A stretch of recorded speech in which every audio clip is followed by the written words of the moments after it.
Are you a happy person? What exactly makes us as humans happy? You know, it seems like as a society, we all strive towards this perfect utopia where all of us can just be happy all the time, there's no more conflict, and we can all just sit back and relax with no problems in the world. But I really have to say, I don't think that future is ever going to even be possible. And that is because we strive off of having problems.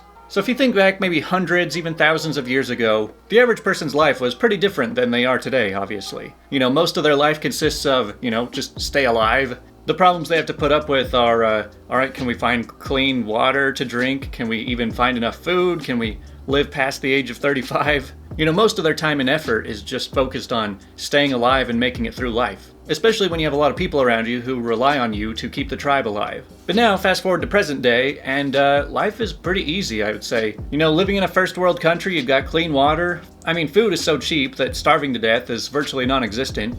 I mean, even most people in poverty have a roof over their heads, they have air conditioning, a refrigerator, all of these things that make life easier. So with all of these quality of life things taken care of these days, you would think, wow, people today are probably 100 times happier than they were, 1,000 years ago.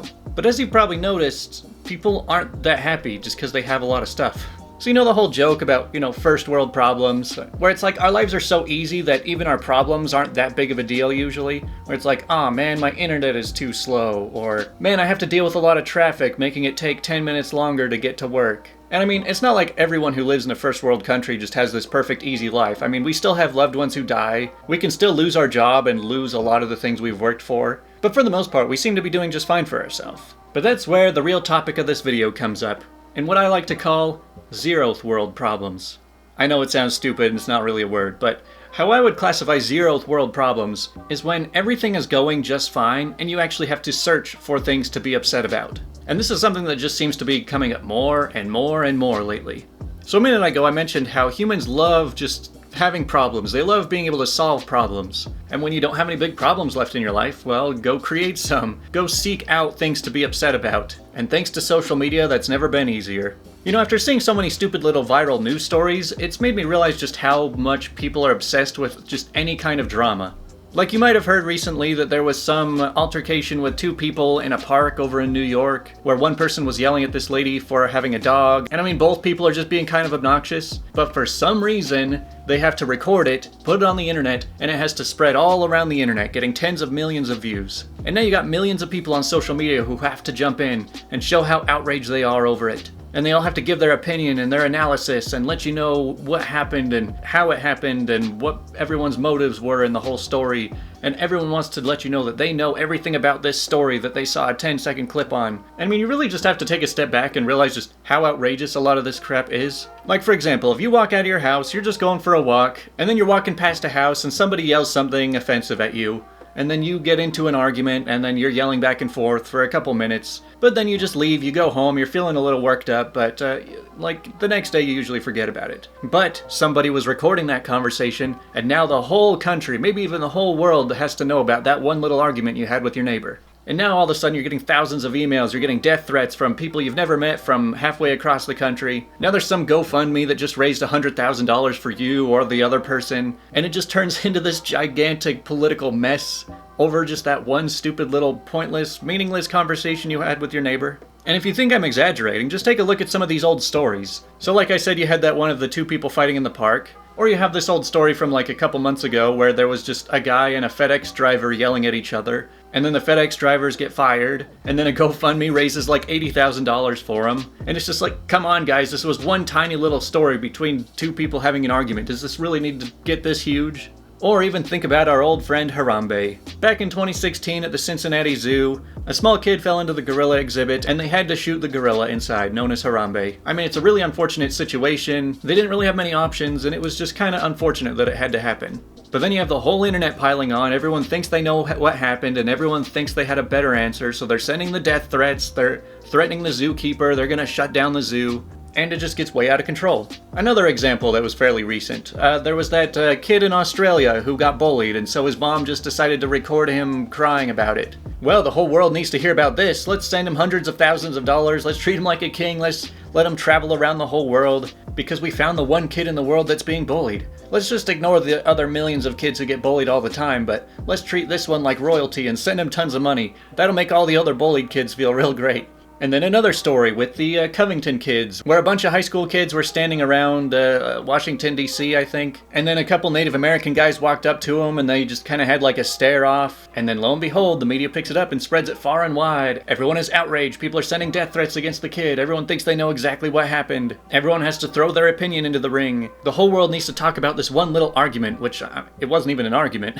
And then most people ended up looking really stupid later because it turned out to be even less of a story than it looked like in the first place. And we'll throw in just one more story to top it off with our good old friend Jussie Smollett, who this time didn't even have a video of what happened. He just told the police that somebody attacked him. And again, the whole world has to jump in on this story. Everyone's got to have their opinion. They've all got to be outraged. It turns into a giant political war game because, you know, whenever it comes to politics, whether you're right or left, you have to oppose each other. You always have to be diehard on one side. And not only that, but now you've got all of these people who are witnessing, wow, if I just make it look like somebody committed a crime against me, then I can make a viral video and have thousands of people donate to me. And now you're promoting victimhood as being so virtuous that now you've got a lot of people who make up these fake stories about, oh, somebody attacked me, there was a hate crime against me, somebody vandalized my home, or this and that. Just trying to take advantage of this whole internet culture of donating money to somebody who got famous by being a victim of something. Now, why did I bring up all of these pretty much unrelated stories? Because this is the type of rage bait that the media likes to just spread all around the internet. They like to get people angry, they like to get people talking. And in every single one of these, it's just people looking for things to be upset about. You know, there are thousands of people who die every single day. You know, there are horrible things that happen all over the world. You know, people getting murdered and much worse, you know, just like terrible things. But for some reason, we all still just love focusing on that one little argument that happened between two neighbors somewhere on the other side of the country. But if you really pay attention to what kind of stories blow up, the common trend is that people love to make it into a race issue. Because for all of these people that love to preach that we're all against racism, we need to end racism, let's take any evidence of a white person and a black person fighting and shove it down the throats of everyone on the internet so that we can all get angry at each other and push people even closer into having some kind of race war. And that's basically the point of this whole video, is just that people don't want to just sit back and have an easy life. Like, people are obsessed with drama. They love scouring the internet for anything that's going to make them mad, because they love getting angry. They feel like getting angry about something turns them into a more virtuous person. And so it really seems like people aren't trying to be happy, they're just trying to stir up drama, because, you know, people just can't live without drama. And it's especially true with the news media too, because good news doesn't sell. You know, a news story about an entire school of kids who all did well on their tests is nowhere near as exciting of a story as a school bus full of children just crashed. And hey, let's even make it more interesting. It was a white guy driving a car that crashed into the bus full of black school kids. Now all of a sudden you have a story that everybody loves to talk about, and everyone can get angry and fight over, and everyone wants to know everything about it, and everyone thinks they already do know everything about it, and they all have their opinions about it. They're all gonna send their death threats. They're all gonna start a GoFundMe. Because the internet is just such a stupid place. Man, I feel like this whole topic is just breaking me. I mean, I just have to say I hate it when small little local stories blow up into these big national news scandals. I mean, if you want to stay informed and you want to actually know when bad things are happening, just pay attention to your local news. Like, if there's some big tragedy that happens within your town, then sure, definitely pay attention to that. Maybe see what you can do to help out, or learn as much as possible and try and get justice for what happened. But the problem is, now that we have the internet, it really connects the whole country together. So for me to look up my own local news is just as easy as seeing somebody else's local news that blew up into national news for whatever reason. But the thing is, if you really want to be angry, there's always going to be something to be angry about. And you definitely shouldn't build your entire worldview around a few stories you hear on the news. Because in a country full of hundreds of millions of people, if you really looked hard enough, you could pinpoint and find a story of literally anything happening. You know, white on black crime, black on white crime, police brutality, you know, sexism, homophobia, racism. I mean, yeah, it exists. It's all out there. It's never not going to be out there. But you're literally doing no good for yourself just looking for it and trying to be outraged by it. Anyways, I hope you enjoyed this fairly different video than I usually do.